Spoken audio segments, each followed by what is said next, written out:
I often wonder why a temple was built at the place of enlightenment of Buddha. Was it to remember or commemorate the great event? While talking of temples, I cannot help but think about the very purpose of these huge structures. I mean, were they just a place of worship? Or did they carry a deeper spiritual meaning that has now been overshadowed by rituals? Now, that is a question I must find the answer to. हाँ, तन राम का मंदिर साधु भाई, काया राम का मंदिर।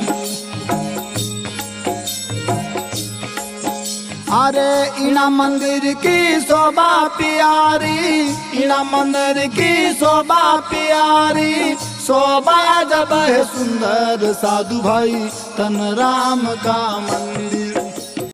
It is not just religion.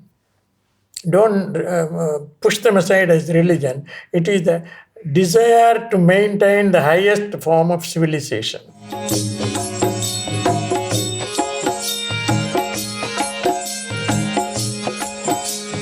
A tree is a temple. A flower is a temple. A fruit is a temple. According to Hindu tradition, the human body itself is temple. देहो देवालय प्रोक्तो। हाँ, तन राम का मंदिर साधु भाई, काया राम का मंदिर। We as human beings would like to create something new. A simple structure, a hut is a temple. Yes, it is a temple. But you articulate several ideas, several philosophical ideas through the structure. And where these are done according to prescribed texts, which are called Vastu, this prescribed textual construction makes it a classical temple. In the forest, there is no structure.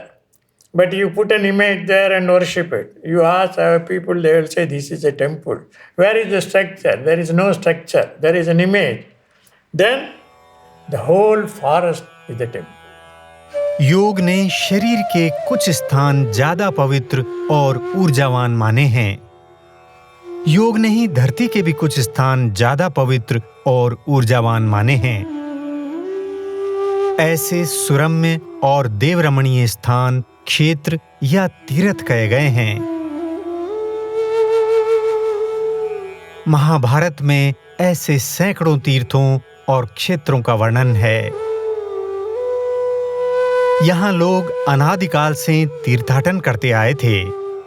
इन तीर्थों के फैलाव से भारत का पवित्र स्वरूप बनता है, जो हिंदुओं के मन से जुड़ा हुआ है।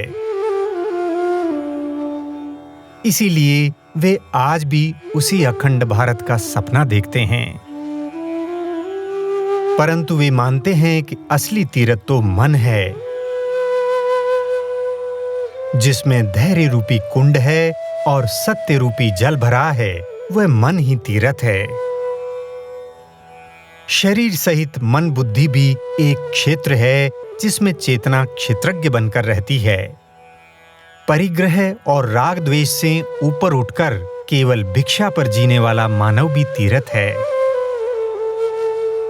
अपनी अखंड दृष्टि के कारण भारतीय आंतरिक और बाह्य जगत को मिला हुआ देखते थे।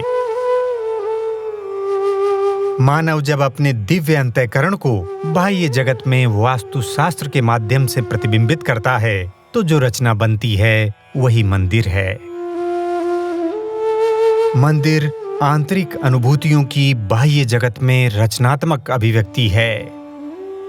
मंदिर शब्द बाद में लोकप्रिय हुआ है। योग के दर्शन सांख्य में चेतना के लिए जिस शब्द का प्रयोग हुआ है वह है पुरुष, अर्थात वह जो पुर में शयन करता है। चेतना पुर में रहती है। बाली में मंदिरों को आज भी पुर ही कहा जा रहा है। इन पुरों से भी पहले ध्यान के साधारण आश्रय स्थल थे और उनसे भी पुराने यज्ञ मंडप थे। बड़े मंदिरों में आज भी एक यज्ञ वेदी होती है, These all come from Vedic altars. In Vedic tradition, you have different types of altars were built. So depending upon to which deity that altar is used, the shape varies. And it is from those altars which were done according to mathematical calculation of the Vedic age. The temples also were laid out according to square, rectangle, and so on. So they are derived directly from the Vedic altars. वेदी के लिए जो आश्रय बनते थे वे लकड़ी या बांस जैसी नश्वर चीजों के बनते थे। So to understand Veda, you need 6 limbs. Similarly, to understand a temple, a Hindu temple, you have 6 basic angas, basic parts in the vertical level. One is called Adhisthana, the base. The second is called Bitti, wall. The third is Cornice, Kapotha. Then Griva is neck. And then the head is Shikhara. And then Stupi.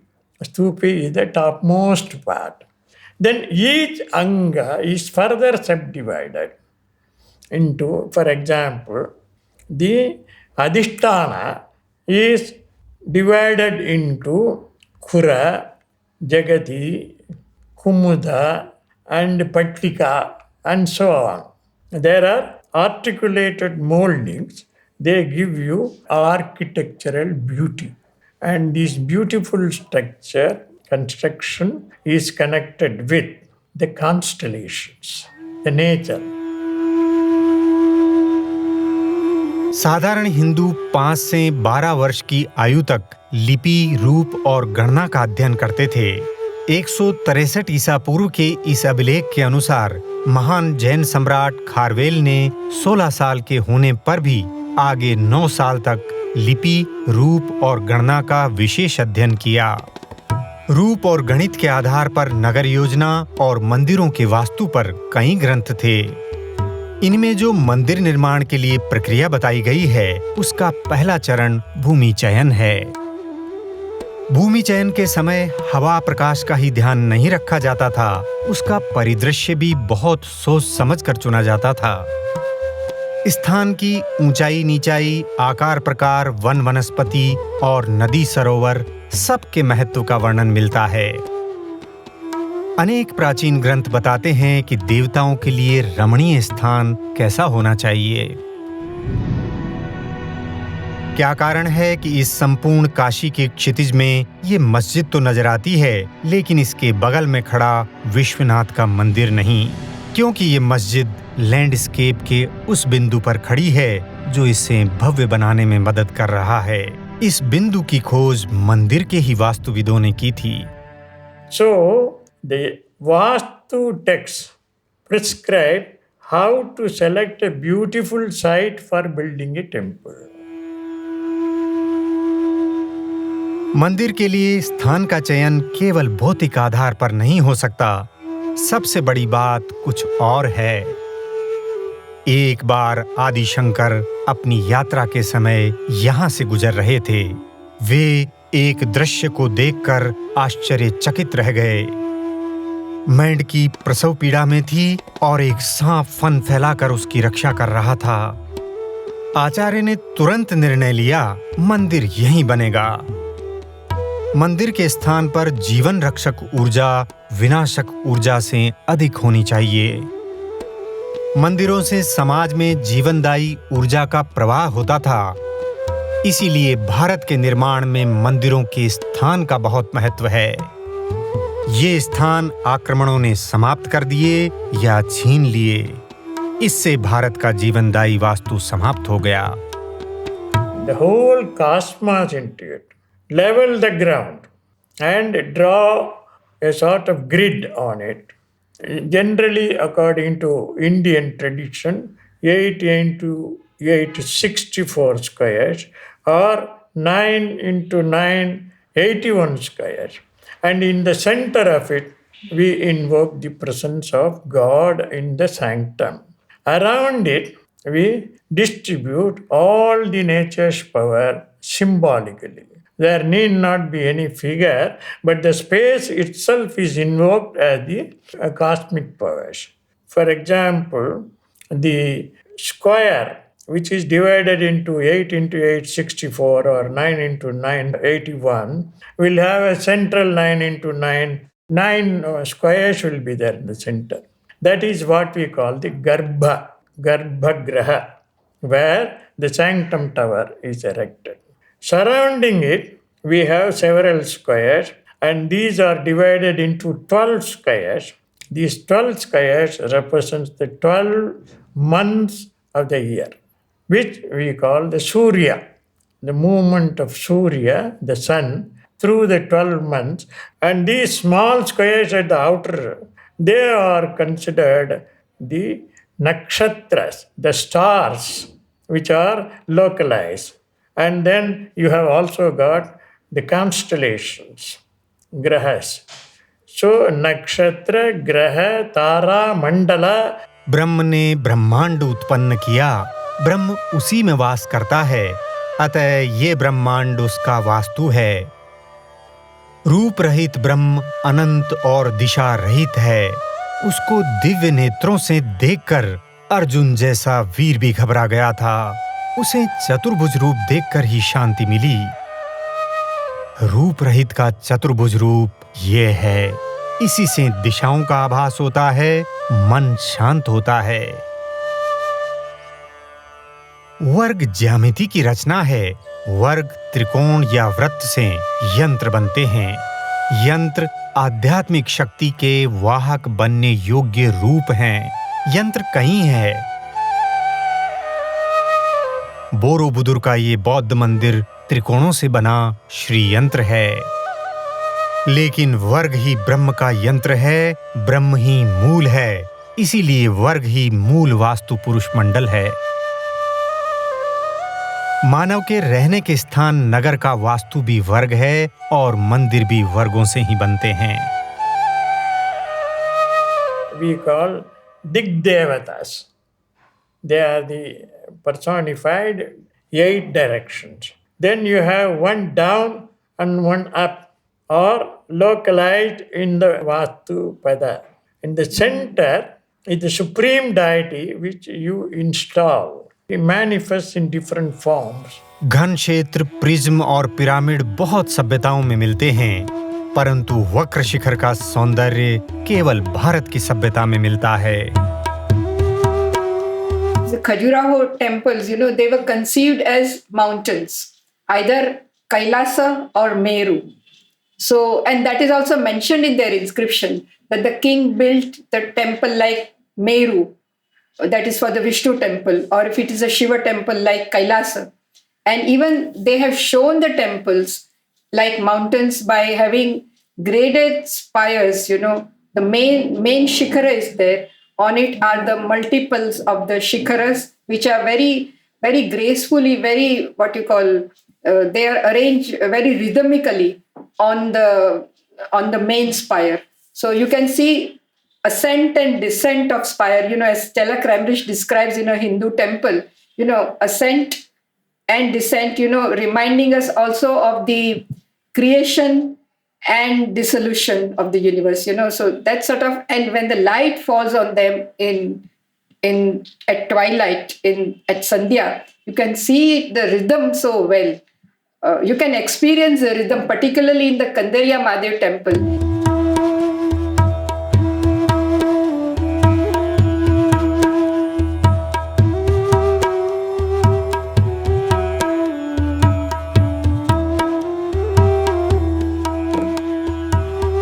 भारतीय वास्तुकार ने ज्यामिति और प्रकृति के संयोग से सौंदर्य का अद्भुत रसायन तैयार किया है।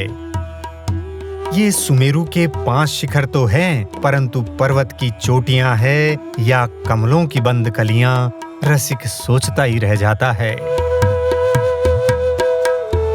प्राचीन भारतीय सौंदर्य की अनुपस्थिति को अमंगलकारी मानते आए हैं। इसीलिए वे सूनी दीवारों की सुंदर सजावट करते थे। सुंदर अर्थात सुर अर्थात देवता। उनको पर्वतों में भी देवता दिखते थे। यहाँ पहाड़ से अवांछित पत्थर हटाया तो देवलोक निकल आया। धरती पर आज तक बना ये सबसे अद्भुत मंदिर है।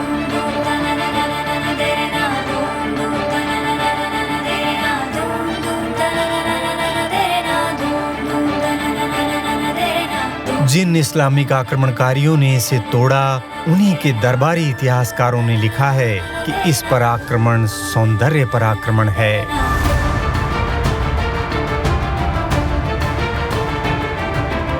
मुस्लिम शासकों ने इसे कई बार तोड़ा है। टूटे और जले हुए अवशेष के रूप में भी ये संसार का आश्चर्य माना जाता है। वनस्पति और सोने के रंगों से चित्रित अपने मूल स्वरूप में ये कैसा दिखता होगा। एक अभिलेख में लिखा है कि देवताओं ने अपने विमानों से जब इसे देखा तो अचंभित रह गए। कहने लगे कि ये कला की रचना नहीं हो सकती, ये तो स्वयंभू है। वास्तव में स्वयंभू तो ब्रह्म ही है। मंदिर में ब्रह्म का ही परिचय मिलता है। परिचय अर्थात लिंग। दूर लगी आग का लिंग धुआं है। जैसे धुआं आग का लिंग है, वैसे ही ये जगत ब्रह्म का लिंग है। इस शरीर और जगत की 3 वास्तविकताएं हैं। प्रारंभ में उत्पत्ति है और अंत में प्रलय, और बीच में स्थिति है। ऋषियों ने जिस ज्यामिति की रचना के द्वारा इन 3 लक्षणों का परिचय पाया, उसको लिंग कहते हैं। धरातल पर रखा 5 पृष्ठों वाला ये घन सृजनकर्ता ब्रह्मा है। 5वें मुख को भग्न करके बेलनाकार रूप में ऊर्जा का ऊर्ध्वगमन विष्णु है। 8, 16, 32 और 64 पृष्ठों में इसकी स्थिति ही जगत की कलात्मक स्थिति है। लेकिन अंत में सबका परवलय में विसर्जन हो जाता है। इसलिए ये अंतिम भाग क्षय करने वाला महाकाल है। निरंतर जलाभिषेक से हम क्षय को ही शांत करने का प्रयत्न करते हैं। हे शंभो, हमारी अकाल मृत्यु न हो। सृजन, स्थिति और प्रलय के ये 3 बल अलग अलग रहकर जगत पैदा नहीं कर सकते थे यदि उनको साथ पकड़कर रखने वाली ये जगदम्बा नहीं होती। यही है जगत की योनि। कहीं कहीं लिंग और योनि की उपमा मानव के शरीर और लिंग से दी गई है। मानव शरीर के लिए प्रकृति ने और मूर्ति के लिए मूर्तिकार दोनों ने ये रूप हमारी उत्पत्ति के अंतस्थल से उठाए हैं। उत्पत्ति के अंतस्थल में जीव की वासना का अंधेरा नहीं है, वहाँ ज्ञानमय चेतन ऊर्जा ज्योतिर्मय है। The Linga Purana says that Linga is Jyoti, Param Jyoti. जो ब्रह्मांड में है वही शरीर में है।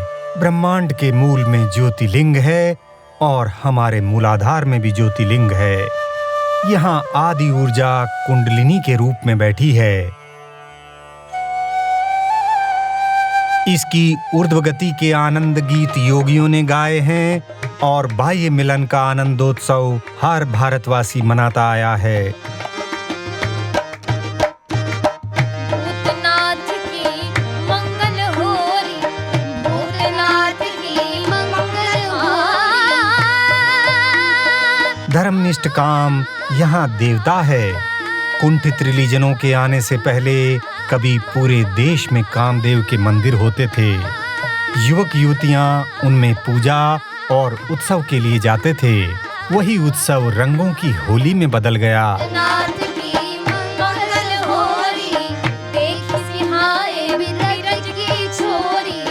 धन धन नाथ अघोरी हो, धन धन नाथ अघोरी। दिगंबर खेले मसाने में होरी, खेले मसाने में होरी। दिगंबर खेले मसाने में होरी। बसंत में प्रकृति और मानव एक साथ रंग बिखेरते हैं। मसाने में होरी।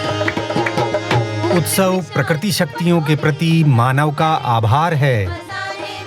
ये शक्तियां देवता है। देवता कौन है?